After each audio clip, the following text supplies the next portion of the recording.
Hvor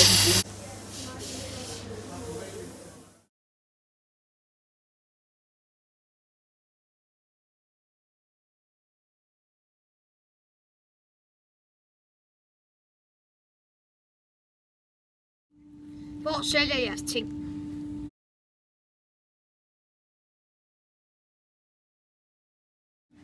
Det gør vi i en lille båd ude foran Slottsbyen. Hvad er den største ting, I kommer til at sælge?